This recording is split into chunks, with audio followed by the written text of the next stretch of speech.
김종배 시선 집중. 여러분 안녕하십니까, 김종배입니다. 경북 구미시가 가수 이승환 씨의 콘서트 대관을 일방적으로 취소한 것에 따른 후폭풍이 이어지고 있는데요. 잠시 후 일부에서 정부나 지자체, 공공기관 등이 나서서 정치적인 이유로 문화예술을 재단하는 현상, 도대체 이 현상이 왜 끊이지 않는지 그 이유를 분석해 보도록 하겠습니다. 그리고 지난 주말 남태령 고개에서 농민들의 트랙터가 경찰 차벽에 가로막히자 시민들이 응원봉을 들고 나왔는데요. 이뿐만이 아닙니다. 지하철 출근길 시위로 곱지 않은 시선과 싸워야 했던 장애인들 옆에도 시민들이 함께하는 등 이 내란 사태 이후 연대의 움직임이 이어지고 있는데요. 오늘 2부에서는 이러한 현상에 갖는 의미가 무엇인지 이야기 나눠보도록 하겠습니다. 12월 28일 토요일 김종배의 시선집중, 광고 듣고 시작합니다.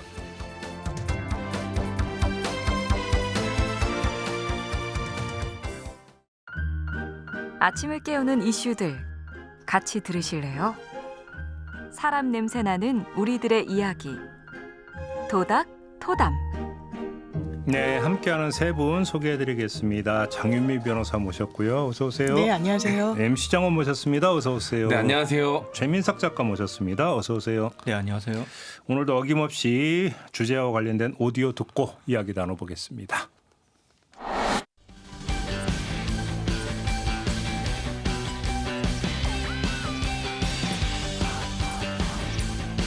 크리스마스 선물로 나라 정상화를 주겠다, 책임 있는 자세를 갖겠다 외치던 정치권이지만 탄핵 정국의 혼란은 연말까지 이어지고 있습니다.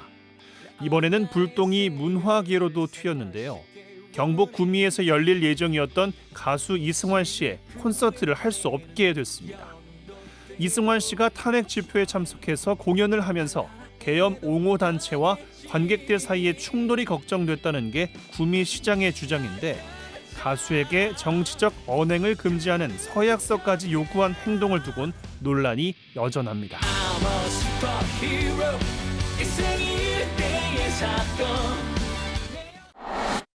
네, 이 문제 좀 짚어봐야 될 것 같은데 우리 M장이 좀 더 자세하게 어떤 네. 상황이었는지 좀 정리 좀 해주시죠. 네, 경북 구미시가 가수 이승환 씨의 콘서트 공연장 대관을 취소했다는 이야기 다들 알고 계실 겁니다. 예. 자, 그래서 가수 이승환 씨가 김장호 구미시장을 상대로 손해배상 소송을 제기하기로 했습니다. 네. 자, 원고는 이승환의 소속사인 드림팩토리, 그리고 이승환 씨, 그리고 공연 예매자 100명 등 총 102명이고요. 이 이승환 씨 측 담당 변호사인 임재성 변호사는 이 사건 공연의 경우 1000여 명이 훨씬 넘는 공연 예매자, 즉 피해자가 있지만 절차를 신속하게 진행할 필요가 있고 실무적 부담을 고려해서 예매자 중 100명만 소송의 원고로 하기로 했다고 설명을 했습니다. 네, 김 시장은 피고로 정한 데 대해서는 이 지방자치단체로서의 구미시가 아니라 이 김 시장 개인의 불법 행위로 발생한 손해에 대해서 이 개인에게 배상 책임을 묻는 것이라면서 이제 김 시장은 이 소송의 대응과 이후 배상에 세금을 사용하시지 않길 바란다 라고 강조를 또 했습니다. 이승환 씨는 1억, 그리고 공연 예매자의 경우 1인당 50만 원을 청구할 계획이라고 하고요.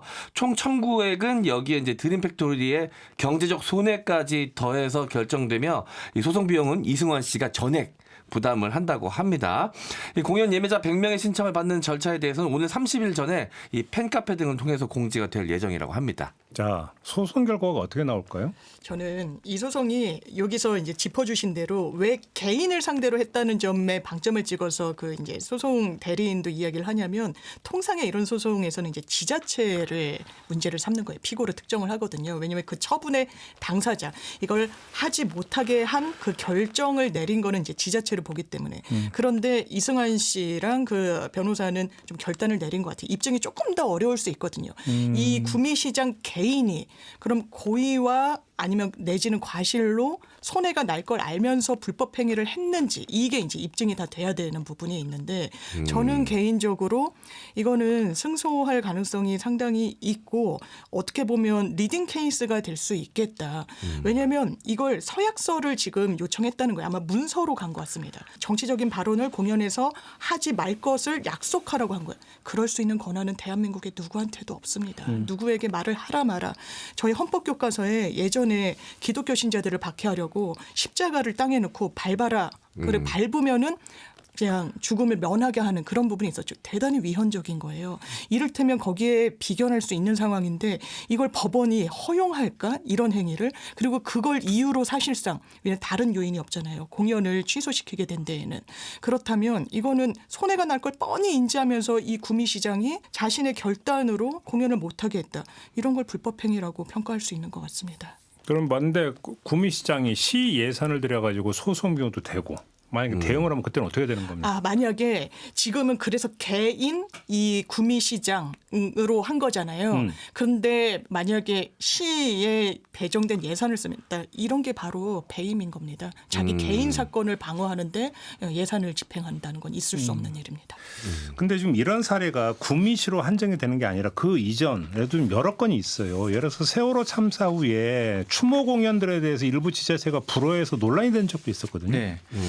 뷰티풀 라이프라고 줄여서 이제 뷰민라라고 하는데 이게 2010년부터 계속되어 온 뮤직 페스티벌이에요. 근데 2014년에 세월호가 있었잖아요. 네. 그래서 그 해에는 세월호 참사의 아픔을 함께 나누는 무대로 꾸미겠다. 이렇게 뮤지션들이 기획을 한 거예요. 그래서 공연 규모도 줄이고 조명이랑 볼륨도 낮춰서 차분하게 관객들과 소통을 하겠다 이렇게 알렸는데 네. 장소를 빌려주기로 했던 고향문화재단이 공연 하루 전에 대관 취소를 통보했습니다. 이유는 세월호 참사 속의 음악 행사에 협조를 하기 어렵다라는 게 이제 그 공식적인 이유였는데 근데 고양시는 사실 그 직전에 클래식 공연에는 장소를 빌려줬었거든요.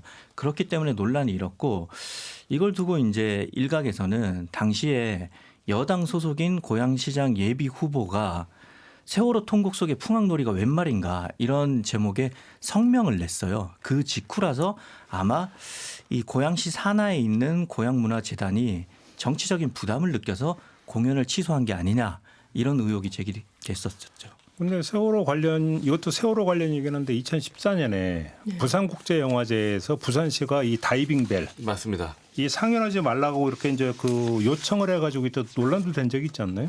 맞습니다. 다이빙벨 때도요. 그때 영화제 당연직 조직위원장이 부산시장이에요. 이제 지금 여당 측 인사 서병수 부산시장이었는데 이 다이빙벨 세월호 구조 과정에서 상당히 문제가 있었다는 걸 정면으로 다룬 이제 다큐멘터리 영화인데 이것을 상영하지 말라고 하니까 영화제 측과 상당한 갈등을 겪으면서 이 부분이 실제로 그 수면 위로 오르기도 했고 이 과정에서 이 조직위원장을 자진 사퇴하기도 했고요. 소영수 이 시장이요. 그리고 이용관 집행위원장 검찰에 고발되기도 하고 뭐 여러 일단 문제가 그대로 나오면서 영화제 이거 없애라 이럴 거면 이런 문제로까지 비화가 됐던 바가 있습니다. 근데 이거 구미시 경우에서 그러니까 특징점이 이승환 씨한테 정치적 발언을 하지 말라. 그렇게 서약서까지 요구를 했다라는 거잖아요. 이게 있을 수 있는 일인가요? 정말 있을 수 있는 일이 아니죠. 저는 어느 누구한테도 진보, 보수, 정파를 다 떠나서 당신 이 얘기를 할 거면 공연도 하지 마라.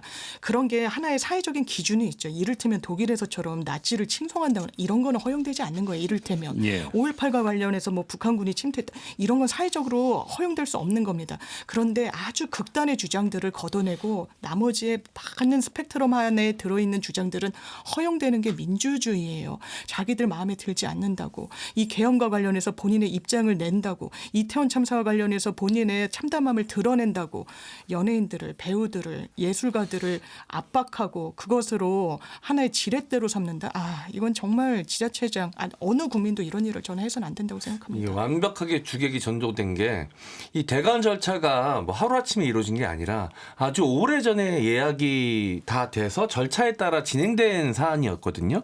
그런데 특정 단체에서 문제를 제기한다 그러고 만약에 공연이 열릴 시 뭐 시위를 하겠다라고 이야기를 하면 그 시위자들에게 진정할 것을 요구해야 되는 게 맞습니다. 그리고 혹시라도 소요 사태를 일으키거나 갈등을 일으키면 그 적법하게 조치를 취하겠다라고 오히려 그들에게 경고를 내렸어야 되는데 오히려 가수의 공연을 취소함으로써 많은 예매자들이 피해를 받고 주변 상인분들도 어마어마하게 피해를 봤어요. 주변의 호텔 같은 경우는 객실을 60개 규모를 단체 예약을 받았는데 그게 다 취소가 되기도 했고요. 그리고 주변 식당가나 이 상인분들은 크리스마스 특수랑 겹쳐지기 때문에 연말 특수도 있고 해서 이 공연이 있으니까 보니까 간만에 좀 이제 이 손님들이 오겠구나라고 생각해서 일용직 노동자들도 고용을 미리 했다라는 거예요. 근데 좀 범위를 넓히면 박근혜 정부 때 이제 문화예술계 블랙리스트 네. 이 모든 것들이 사실은 정치 논리로 문화예술계를 재단하고자 하는 어떤 시도잖아요. 그러니까 일반화한다면 이런 거 아니겠습니까? 왜 이런 그 옛날 행태가 계속 되풀이되는지 참 그 이유를 모르겠어요. 왜라고 생각을 하세요? 일단 문화의 힘이 굉장히 크다고 의식을 하고 있는 거고요. 예. 그러니까 주로 이제 보수 정권에서 이런 일들이 많이 일어나고 있는데 보수 정권 진영 측에서 뒤돌아 보니까 진보 정권의 탄생에 영화나 드라마와 같은 대중문화가 힘을 많이 발휘했다고 어느 정도 분석을 하고 있는 것 같아요. 그에 반해서는 자신들의 정권 탄생에 도움을 준 대중문화 상품들이 별로 없다고 평가를 하는 거죠. 그래서 일단 피하식별을 하려고 하는 과정이 있는 거고 그 피하식별이 제대로 되는지는 모르겠습니다. 그렇기 때문에 작품에서 조금이라도 자신들에게 반대되는 메시지가 있다고 하면 그 뭐 지원을 제한한다든지 아니면 뭐 이승환 씨 공연도 어떻게 보면 폭넓게 보면 그 연장선상에 있다고 보는데요. 그런 식으로 뭐 지원 제한 아니면 또 다른 정치적 공격으로 인해서 자신들의 성벽을 계속 구축하려고 하는 행위인 것 같습니다. 그리고 그 독재 정권, 군사 정권 시절 이 연예인들은 그 정권을 위한 도구로 이용됐었거든요. 그때 그 기억들이 아직까지도 남아서 본인들이 안 된다고 하면 안 되는 거고 오라고 하면 와야 되는 거고 이런 인식들이 아직까지도 머릿속에 좀 남아 있는 것 같아요. 얼마 전에 잼버리 사태가 이 굉장히 안 좋게 진행이 됐을 때 결국 마무리 어떻게 했습니까? 맞아요. 연예인들 불러가지고 콘서트 하는 걸로 마무리했어요. 그 연예인들 다른 스케줄 다 취소하고 국가에서 부르니까 어쩔 수 없이 왔습니다. 그때의 사고방식이 저는 비슷하다고 봐요. 지금 이 이승환 씨 공연 사태랑. 비단 연예인뿐만 아니라 예술가도 마찬가지인데 사실 이런 일은 구소련 스탈린 시대 때 많이 일어났던 거죠. 그때는 예술을 특히 문학은 사회주의 리얼리즘이라고 해서 네네. 결국 문학이 사회주의 이상에 복무해야 되고 네. 그로 인해서 공산주의를 민중들에게 설득시키는 역할을 해야 된다는 겁니다. 그래서 뭐 막신 고리키의 그 소설 어머니는 공산주의 이념을 홍보하는 데 쓰였고 그러다 보니까 여기에 반대했던 뭐 오페라 가수 표도르 살리아핀 이런 사람들은 예술적 자유를 찾아서 해외로 망명했어야 했었고 이거는 비단 공산권뿐만 아니라 미국에서도 뭐 많이들 아시다시피 50년대 그 메카시즘 광풍이 불었었잖아요. 그때 우리가 잘 아는 코미디 배우 찰리 채플린이 공산주의자로 분류가 돼서 스위스로 망명을 갔어야 했었고 또 영화로도 많이 알려졌는데 시나리오 작가 달톤 트럼보 역시 공산주의자로 FBI에 의해서 분류가 돼서 나중에는 필명으로 활동을 했어야 했어요. 그래서 뭐 로마의 휴인, 스파르타쿠스 이런 작품들은 아주 나중에 본인이 썼다고 밝힐 만큼 정권에 의한 예술 탄압이 오래도록 자행되어 온 거죠. 보통 이제 문화 정책을 이렇게 얘기하잖아요. 지원은 하되 간섭을 하지 않는다. 이걸 지키기가 참 어려운 건가 봐요. 이렇게 놓고 보면. 여기 보면 되게 자신이 없어서 이런 것 같아요. 본인들의 권력을 유지하고 이러는 데 있어서 이 자신감이 없다 보니까 조그마한 어떤 비판 내지는 풍자도 견뎌내지를 못한다라는 생각이 드는 거예요. 그러면서 그거를 강화하기 위해서 연예계도 좌파 연예인, 우파 연예인 막 이렇게 나누기도 하고 실제로 방통위원장 지금은 직무집행이 정지됐지만 이진숙 방통위원장은 공공연하게 유튜브 채널 등에 나와가지고 아예 좌파 영화, 우파 영화 이렇게 이야기를 했어요. 그래서 그렇죠. 예. 택시 운전사는 좌파 영화. 그리고 저는 암살이란 영화 진짜 많은 관객이 봤는데 거의 많은 1200만이 봤죠. 그런데 이것도 좌파 영화라고 하고 뭐 노무현 전 대통령 모델로 한 변호인 그리고 저는 이것도 이해가 안 됩니다. 베테랑 이거는 이제 재벌의 어떤 비위 같은 것을 풍자성으로 녹여냈던 영화인데 이거 좌파 영화다. 그리고 감독 왜 그러냐면 그러니까 영화 자체의 메시지보다는 제가 아까 피하식별이 잘 안 된다고 했잖아요.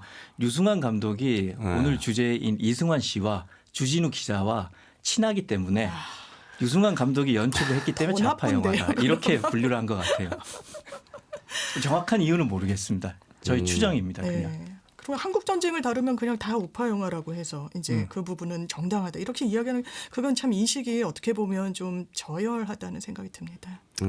자, 그럼 처음으로 돌아가서 우리가 한번 해법을 모색을 해봅시다. 그렇게 임의적이고 정치적인 뭐 대관 취소 같은 이런 것들을 막기 위해서 뭘 어떻게 해야 된다고 생각하십니까? 이게 굉장히 뭐 쉽지 않은 질문이긴 한 것 같습니다. 이게 오랜 시간 이런 잘못된 관행들이 계속돼 왔기 때문에 사실 연예인들 사이에서도 이런 인식이 좀 뿌리 깊게 박혀 있어요. 정치적으로 좀 적극적으로 자신의 의사를 표현하는 연예인에 대해서 연예계 내부에서도 아, 쟤 왜 저래? 좀 조용히 있지. 괜히 우리한테도 불똥 튀는 거 아니야? 라는 생각을 하시는 분들이 계시거든요. 그분들도 어떻게 보면 일종의 역사적 가스라이팅 돼 있는 상태를 느낄 때도 전 있거든요. 그러니까 이게 과거에는 자신의 정치 성향이나 정치적 이야기를 하는 것이 본인들의 생계 혹은 목숨과도 직결돼 있다라는 생각을 아주 오랫동안 우리나라에서 해오지 않았습니까?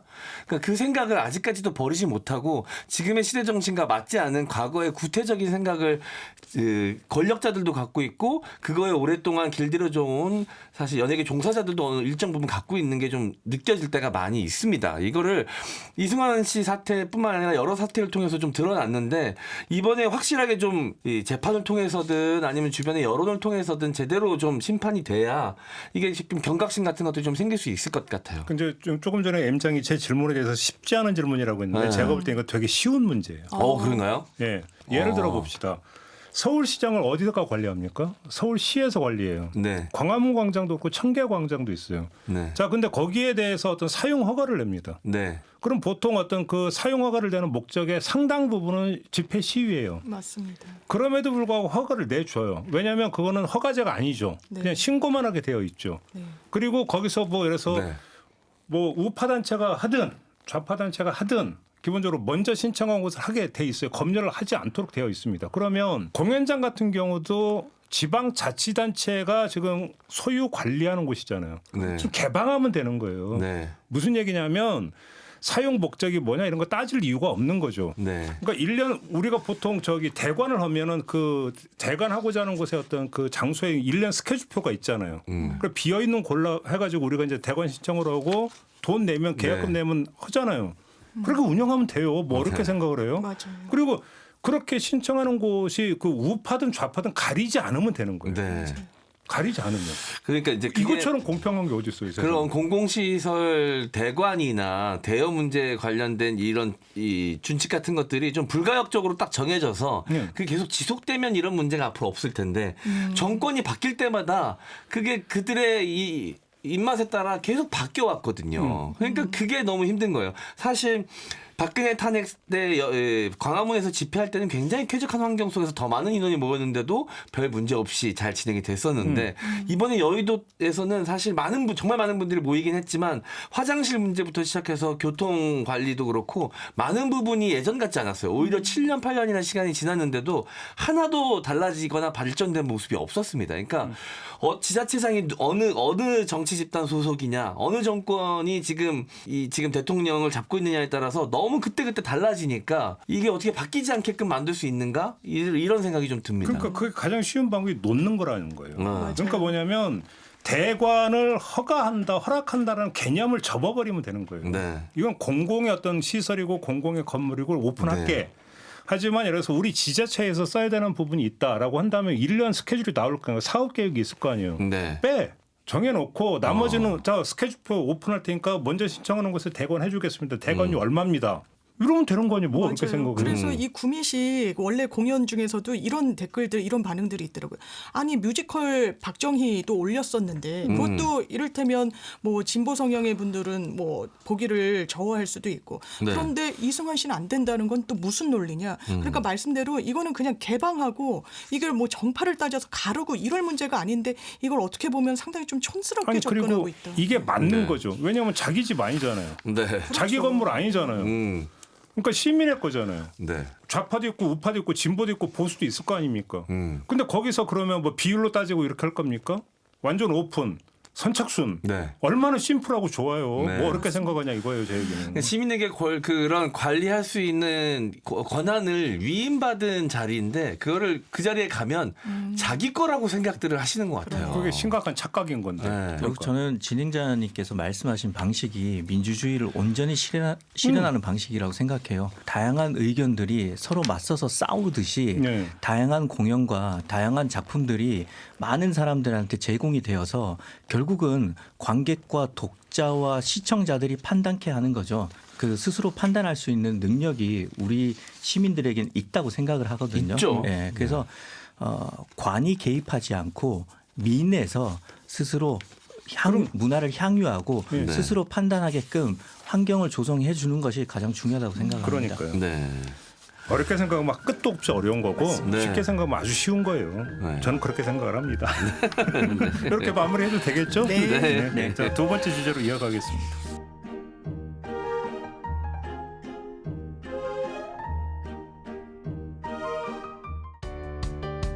때로는 날카롭게, 때로는 삐딱하게, 그러나 매 순간 섬세하게 시선이 필요한 우리 사회 곳곳을 살펴봅니다. 김종배의 시선집중. 네, 김종배의 시선집중 토요일 코너죠. 토닥토담 세 분과 함께하고 있습니다. 최민석 작가, MC 장원, 장유미 변호사 세 분과 함께하고 있는데요. 두 번째 주제도 관련 오디오 듣고 이야기 나눠보겠습니다. 추운 겨울, 거리의 탄핵 지표의 농도는 연대의 힘으로 짙어지고 있습니다. 장애인 단체, 농민 단체, 여성 단체, 청소년 단체 등 그동안 주목받지 못했던 소수 단체 집회에도 시민들이 참여하고 있는데요. 그간 주목받지 못했던 건 오히려 다행이었을까요? 이들의 목소리엔 부정적인 시각도 적지 않았습니다. 어지러운 시국이지만 서로를 이해하기 시작한 우리. 연대의 손길이 어디까지 닿게 될지 주목하는 사람들이 늘고 있습니다.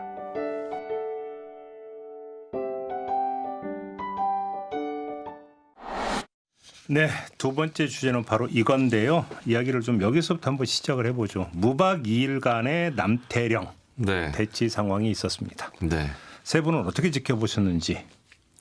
너무 감동의 순간이었어요. 저 그래요? 함께하지 못하는 것 때문에 저도 마음은 거기 가고 싶었는데 여러 가지 좀 현실적인 이유로 일정이 있어가지고 못 가서 이제 영상을 보면서 이제 응원하는 걸로 대신했었는데 저는 사실 쉽지 않을 거라는 생각을 했어요. 그래서 이게 언제까지 가게 될까? 저희 계신 이 추운 이 엄동설안의 길에 계신 저 시민분들과 농민분들 언제까지 버틸 수 있을까라는 생각에 걱정을 했는데 길이 열렸다는 이야기를 듣고 막 약간 눈시울이 붉어지더라고요. 그래요. 저도 이제 정경으로 군 복무를 했지만 사실 그렇게 한번 경찰에서 막으려고 마음을 먹으면 이게 약간 자존심 문제인지 모르겠는데 공권력을 혹시라도 그 한번 열어주면 무시한다라는 생각이 저변에 깔려 있는지 타협하려 들지 않는 성향이 좀 있거든요. 한번 막으면.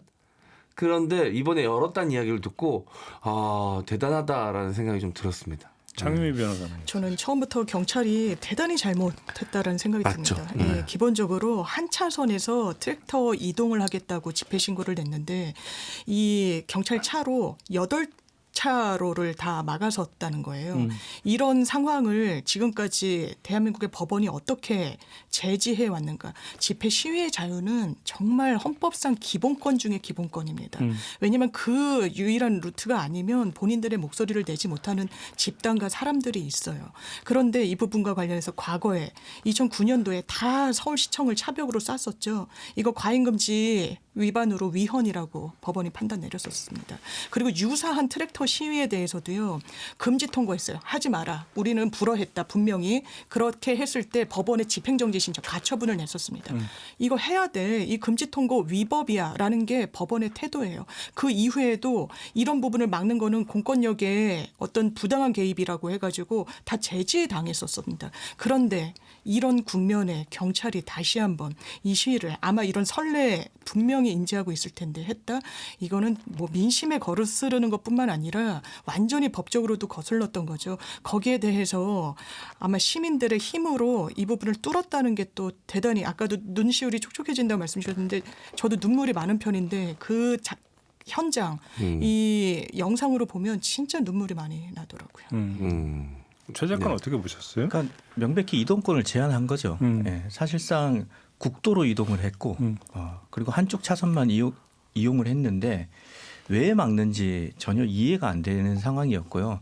그러니까 농민들이 트랙터가 뭐 개조를 하지 않는 한 보통 시속 한 20km 정도거든요. 그러니까 그걸 타고 전국에서 모일 때는 어떤 심정이었겠습니까? 저는 그걸 보면서 사실상 거의 삼보 일배와 다른 바 없다라고 생각을 했거든요.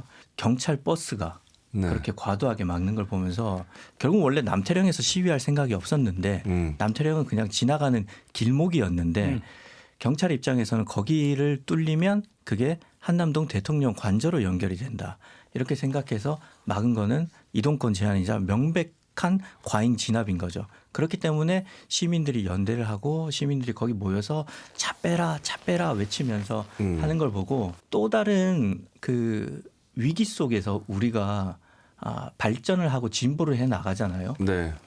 결국은 이런 일들로 인해서 시민들의 잠자고 있던 불합리, 부조리에 대한 분노가 폭발하게 되고 결국은 더 연대하는 구심점으로 작용을 하고 있구나. 네. 경찰이 원치 않은 결과가 더 빚어지고 있구나. 네. 그런 인상을 받았습니다. 저 아주 지극히 개인적인 의구심을 좀 표현하자면 그 남태령까지 올 때는 경찰들이 교통 통제도 해주고 굉장히 우호적이었거든요. 근데 왜 남태령에 와서 갑자기 막았을까? 이거에 대해서는 좀 개인적으로 음모론일 수도 있지만 좀 의도적이었다고 보여집니다. 오히려 서울 근교에서 막아서 농민들이 모여서 거기에 진입하려는 걸 막았을 때 오히려 이것이 언론에 보도가 됐을 때 많은 시민들이 이 농민들에 대해서 좀 손가락질하는 상황이 생기지 않을까, 거기에 공권력이 좀 기대지 않았을까라는 개인적인 의구심이 좀 들 정도로 굉장히 의아한 상황이었어요. 알겠습니다. 전장현 있잖아요. 전국 장애인 차별 철폐 연대. 네. 이 전장현 시위 현장에서도 이 탄핵을 기점으로 좀 풍경이 달라졌다고 하는데 어떻게 좀 달라진 겁니까? 네. 이 성탄을 하루 앞둔 24일 오전 9시에 서울 지하철 3호선 안국역 승강장에서 그 여의도 시위에서 여러분들이 많이 들으셨던 음악 다시 만난 세계가 반주 없이 음성만으로 울려 퍼지는 장관이 연출이 됐습니다. 예. 이 전장현 전국 장애인 차별 철폐 연대가 하는 투쟁 방식이 이 다이인이라는 방식이거든요. 그러니까 죽은 듯 누워 있는 시위 방식입니다.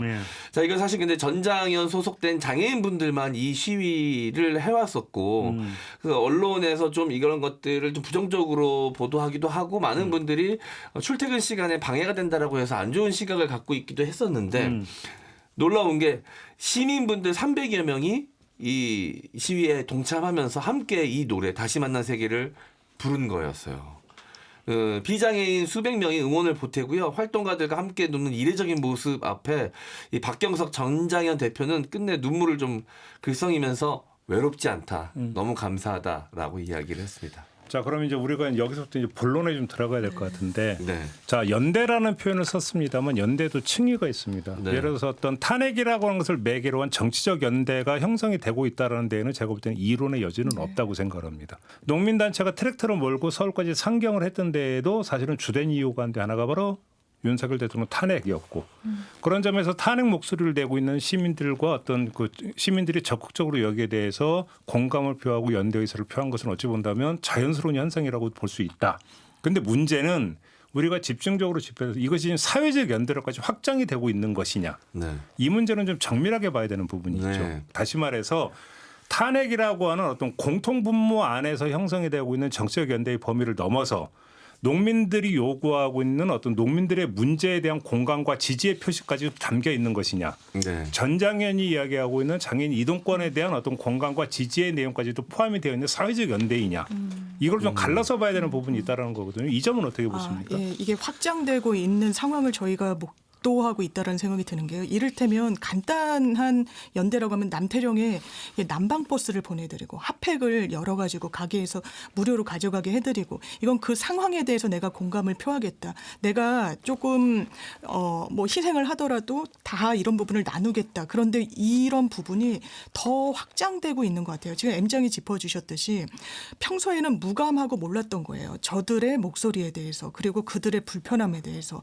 그런데 지금 이 개헌과 관련해서 우리 모두 어떤 국가 위기, 그리고 이 지도자의 어떤 이런 상황 속에서 국민들이 고통받는 속에서 이게 눈이 뜨인달까요? 그리고 더 이 사회적 안목이 넓어가는 것들을 저희가 연대 형식으로 지금 보고 있는 것 같습니다. 이를테면 전장현 시위에 대해서도 정치권이 어떻게 다뤄왔었습니까? 이 부분을 대단히 폄훼하고 나쁘다고 단죄하고 그런 정치인들이 있었죠. 그때 사실 많은 분들이 침묵하고 그냥 방관했는데 그런 게 아닐 수 있겠구나. 저는 이제 영화 중에 런던 프라이드라는 영화가 있어요. 이게 실제로 영국에서 과거에 탄광 노동자들이 엄청 핍박당하고 막 탄광이 폐쇄되고 일자리를 잃을 때 성소수자들이 가서 같이 연대를 했던 겁니다. 대단히 결이 다르고 층위가 다른데 우리가 한 토대 위에 있구나. 우리가 국가가 그리고 정부가 위태로워지면 우리가 같이 위험할 수 있으니까 평소에 우리가 같이 공고한 연대권을 가져가자. 이런 취지였던 게 역사적 흔적이 남아있는데 전 지금도 이게 진행되고 있는 게 아닌가 생각이 듭니다. 이 서브컬처의 승리 같은 느낌이 좀 들 때가 있어요. 네. 저희 토닥토담에서 몇 번 이야기했던 적이 있는데 이 트랙터 시위에 함께했던 시민분들, 다양한 계층 의 시민분들이 모여서 함께 했는데 그 선두에 누가 있었냐면 아이돌 응원봉을 들고 계셨던 이 팬분들이 좀 선두에 많이 계셨었거든요. 그러니까 이 케이팝 문화가 전 세계적으로 인정을 받고 있는 상황 속에서 대한민국의 민주주의에도 이렇게 이 좋은 영향력을 끼칠지에 대해서 누구도 상상을 못했었는데 보면 이 아이돌 팬덤 문화가 보면 굉장히 조직화가 잘 돼 있어요. 그러다 보니까 기동성이 좀 있습니다. 이 남태령에서 그런 사태가 벌어졌다는 이야기를 듣고 빠르게 이제 대중교통을 이용해서 이제 넘어가신 분들이 먼저 계셨고 이 추위 속에서도 버틸 수 있는 내구력이 평소에 좀 훈련이 많이 되신 분들이 계셨거든요. 그런 것들이 굉장히 좀 도화선이 돼서 그걸 보고 또 많은 분들이 용기를 내서 합류할 수 있는 그 촉발될 수 있는 그 시초를 만들어 주셨거든요. 저는 그래서 이 K-팝 팬덤 문화가 굉장히 큰 역할을 좀 했다라는 생각이 들고 그들이 아주 과거에서부터 이제 자신들이 좋아하는 가수들이 선한 영향력을 사회에 끼쳐야 된다. 그러기 위해선 팬들도 함께 노력해야 된다라는 생각이 밑에 저변에 깔려 있었던 것이 이번 일에 좀 많은 영향을 좀 끼친 것 같아요. 훈련이 잘 돼 있었다. 이런 표현을 드리고 싶습니다. 그러니까 이제 함께 하고 있다라고 하는 것에 대해서는 누구도 이견을 제시할 수 없죠. 거리에 나가서 그러니까 실제로 보여지는 모습이 그런 것이니까. 근데 함께 하고 있음이 어디로 향하느냐라고 하는 것은 또 전혀 다른 차원의 문제라는 네. 겁니다. 예를 들어서 박근혜 탄핵 국면에 촛불 시위가 있었어요. 100만이 모였습니다. 네. 근데 사후적으로 이제 학계에서 이거에 대한 정밀 분석이 좀 있었어요. 네. 자, 이 탄핵 집회의 성격을 어떻게 규정할 것이냐. 하면서 결과적으로 그러니까 돌아봤을 때는 결국은 탄핵이라고는 정치적 과제의 해결을 위기 위한 어떤 일시적 연대 이 범위를 벗어나지 못했다라고 하는 어떤 그 결론에 도달한 학자들도 꽤 있어요. 왜 그러냐면 이것이 하나의 에너지가 되고 경험이 되면서 좀 더 연대의 어떤 폭이 확장이 되는 이런 경향성이 나타나지 않고 오히려 분열적 요소가 더 많이 나타났다. 그래서 어떤 젠더 갈등이라든지 네. 여러 가지 부분에서 분열적 그러니까 같은 촛불 시민이었음에도 불구하고 촛불 시민 안에서 다시 분화와 균열 현상이 나타났다. 박근혜 탄핵 국면에서의 어떤 그 탄핵 촛불 시민들의 연대라고 하는 것들은 사실은 제한이 되어 있었던 연대다.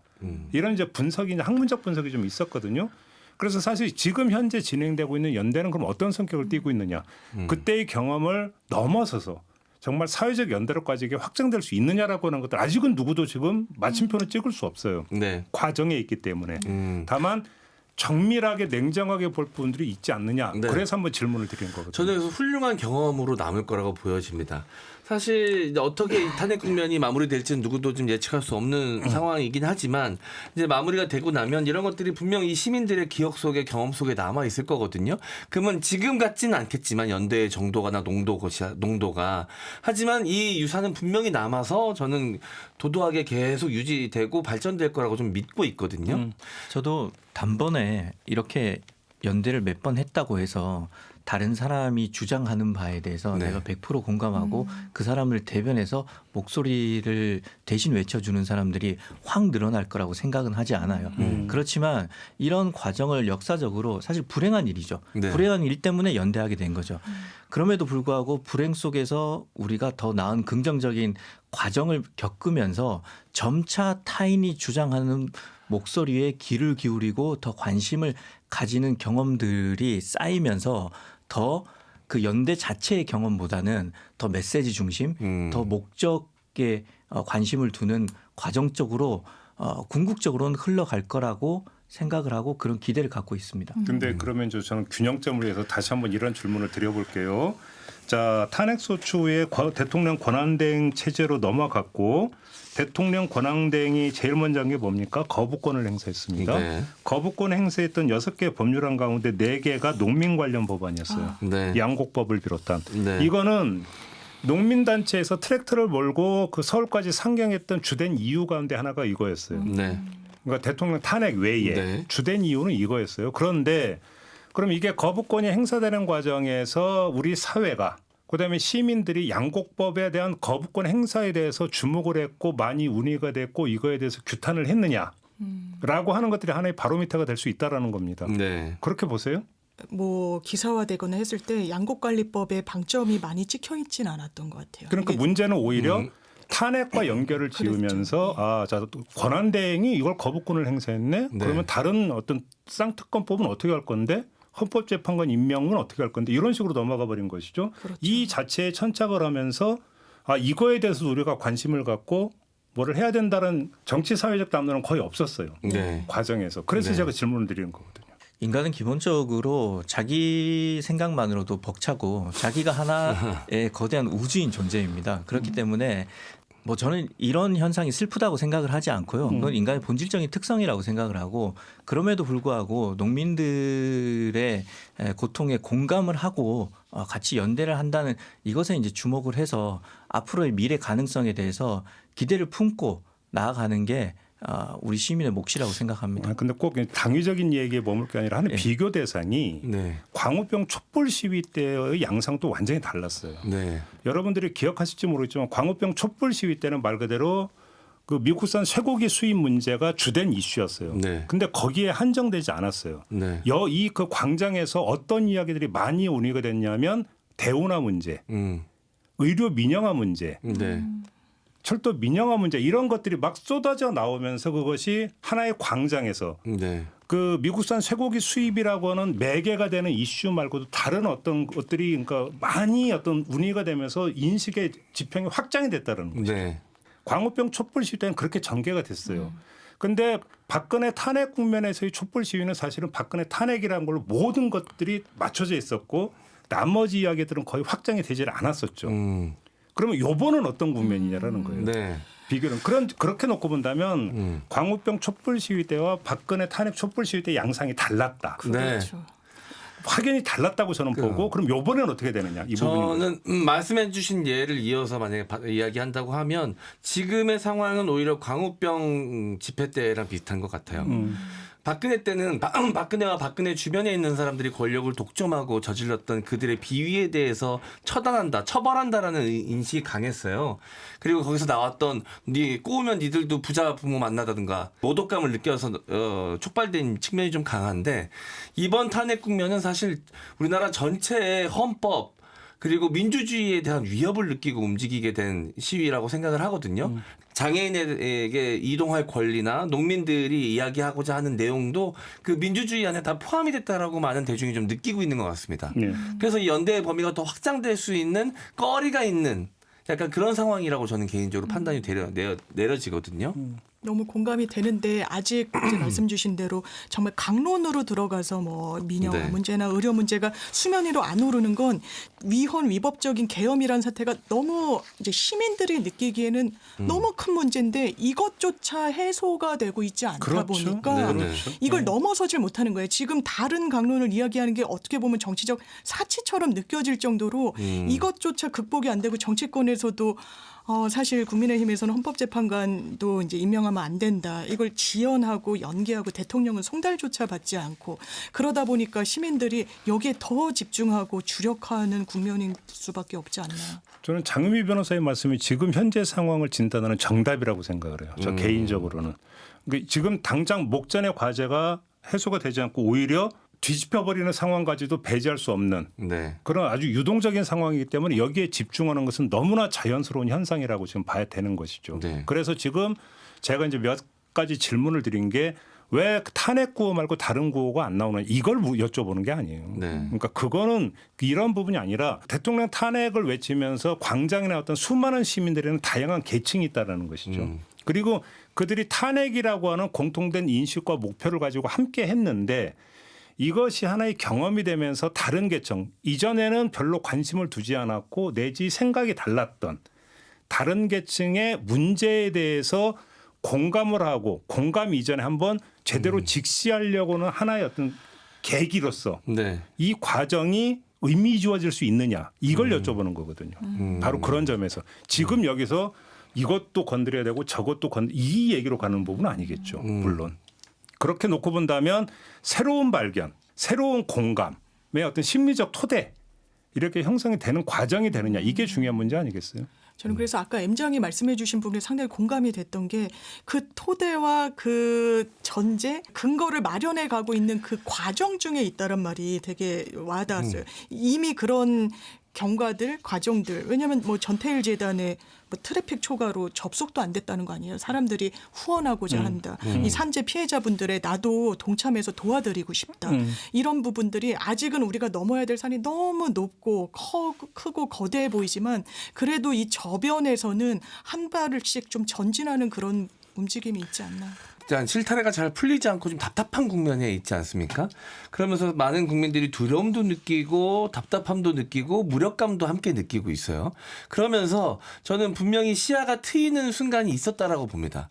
지금 나는 이 순간에 이 탄핵을 계기로 해서 이 대통령의 계엄령과 내란 행위로 인해서 이 감정을 지금 느끼고 있지만 이전부터 권력을 상대로 자기 목소리를 내던 사람들은 내가 지금 느끼고 있는 이 감정을 아주 오랜 시간 느껴왔겠구나에 대한 공감이 발동된 것 같거든요.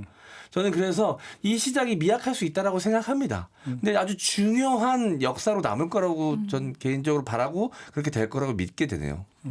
그 유명한 마르틴 리밀러의 시가 있잖아요. 처음 그들이 왔을 때. 네. 그러니까 나치가 공산당원을 찾았을 때 나는 침묵했다. 나는 공산당원이 아니었으니까. 그러면서 이제 사회주의자가 왔을 때도 침묵했고 노동조합원을 잡아갈 때도 나는 침묵했고 유대인을 잡아갈 때도 침묵했고 가톨릭 신자들을 잡아갈 때도 침묵했고 결국은 나치가 나를 잡아갈 때는 아무도 내 곁에 남지 않았다라는 그 시가 결국은 침묵하는 다수를 비판하는 시잖아요. 네. 그러니까 이번 계엄을 통해서 많은 사람들이 결국은 침묵해서는 아무것도 바뀌지 않고 타인의 권리를 지켜주는 것이 내 권리를 지켜주는 것이다. 이런 인식의 전환을 좀 맞은 것 같고요. 결국은 계엄이 인식의 전환 계기를 마련해 준 셈이고 그렇게 본다면 가장 비정치적인 평화로운 일상은 역설적으로 정치적인 행위와 정치적인 연대를 통해서만 얻을 수 있다. 이런 네. 교훈을 많은 시민들이 얻은 것 같습니다. 네. 그 시민이 어떤 평소 어떻게 지내고 있고 무엇에 대해서 힘들어하고 무엇에 대해서 고민하고 있는지를 같이 또 어깨 거는 과정에서 같이 바라보게 된다면 거기서 연대의 의식적 기초가 심리적 기초가 이제 형성이 되는 거 아니겠습니까? 이렇게 좀 보면 되지 않을까 싶은 생각이 좀 듭니다. 네. 자, 오늘 이야기는 좀 이렇게 마무리하도록 하겠습니다. 세 분 수고하셨습니다. 감사합니다. 감사합니다. 네, 김종배의 시선 집중 오늘 준비한 이야기는 여기까지입니다. 물러가고요. 내일 아침에 다시 인사드리겠습니다. 고맙습니다.